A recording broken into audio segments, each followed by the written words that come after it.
Hi there, Jason. Yeah. How's it going? Yeah, good, thank you. So this year we've had a lot of incidents in football, unfortunately in the area of racism, whether it's fellow players or fans. Yeah. What are your thoughts on what's happened this year in the world of football? Yeah, I said my thoughts to this is that I think it's a farce because of the money and the politics in football. We had this thing called kick racism out of football, but really because of John T and Suarez, what really action has really been taken? Yeah. I mean, look at the England under-21 game recently, the racism, what the young players came under. What's really going to happen about that, really? Yeah. So even Millwall, I think it's about last week, it was racist chants in there. What's happening? I think really is that by now we should have kicked racism out there, but to be honest, it's so entrenched, I'm not sure, because of some clubs who are really going to be able to kick it out. Well, obviously recently we've had that incident in the under-21 match between Serbia and England. My main view is that with these footballers, with the amount of exposure they have via the media and via to the world, they have to act as responsible role models. And with that comes the responsibility for the way they conduct themselves, not just on the pitch but both off the pitch, and henceforth why such things as racism on the pitch and off the pitch is unacceptable from these players.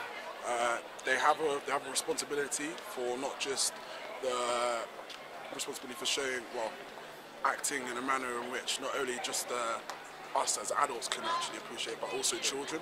And I think that's the main thing, which is why that they should be heavily criticised and scrutinised and punished, because by portraying these sort of racist actions or use of racial verbal abuse, these little kids who you look up at them as role models are basically seeing what they do, and to be honest, as children do, we reciprocate what we see from our elders, and henceforth why that's unnecessary and why there has to be a massive clampdown on it. The manner in which it's going to happen, it starts off from at home. So with your parents, so if you have a strong background, well, if you have strong parents or strong sort of guidance, it starts at home. And then from that, those type of boys who come through, become footballers, obviously will be able to have that installed in them. But I don't know, it's a difficult one. And what kind of punishments do you think should be carried out if a player, for example, is caught racially abusing an opponent? What should be an effective measure to stop that happening, in your opinion? They should be stopped from playing. Completely stopped from playing? Depending on the extent to which they're abusive.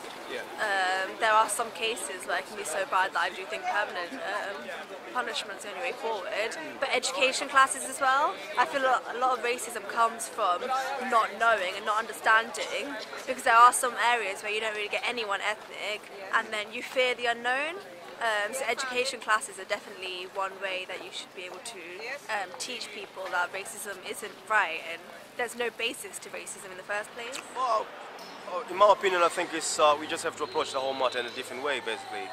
You cannot just be direct in the whole issue. It's just like, basically for me, you just need to be approached from a bottom level first, from school levels, and then you go move higher. But if you're talking about the matter, how the whole matter happens now at the moment, there's the two ways you can approach it, the quickest way, basically. Like for instance, I would take an example, what happened in Serbia recently, with the under-21 in England. The only solution for that, the way I can see it at the moment, is first of all, just you need to sacrifice one person just to make a point out there, the same level. So, if for me, in my opinion, I would say Serbia should be banned at least maybe 10 months or 6 months. So that would definitely give another nation out there with the same kind of background something to think of. And another way you can carry on from a bottom sometimes, teaching our youth, promoting all these kind of facilities from games, with the people with a different background, they can be able to mix up and, at least educate other children that, color of your skin or the racial, it's never an issue. It's just the difference, from where you come from, our background. That's all, that's the difference. But when you talk about the needs and everything else, as far as I'm concerned, there's no different among them. That's how I see it. Well, I think the cases this year with Suarez and Terry, they've both been punished quite severely. You think that's a severe punishment? Well, Suarez was banned for 8 games, something like that.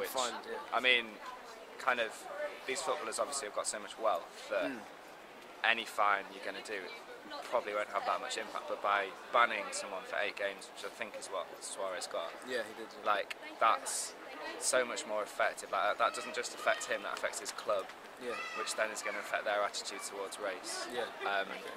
So I think, particularly in the English game, which is so financially strong, Yeah. kind of punishment's alternative to fines are probably the way Do you think the racism in football is reflective on our society, British society as a whole? Of course. So And the institutions of Britain. I think the institutions of Britain are much more racist than the people in Britain. yeah. Okay. So there's an institutionalised. And certain institutions attract racists, Yes. like the police force, the army, etc. What would be your solution to getting, lessening the impact of racism in football? More mixing of people in housing, schools, etc. But on top of that, proper reprimands. It's like Nick Griffin.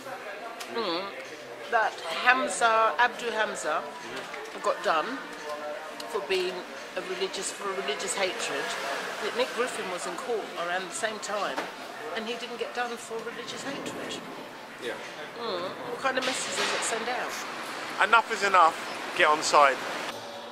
Yeah, so enough is enough. Just get on side and kick it out.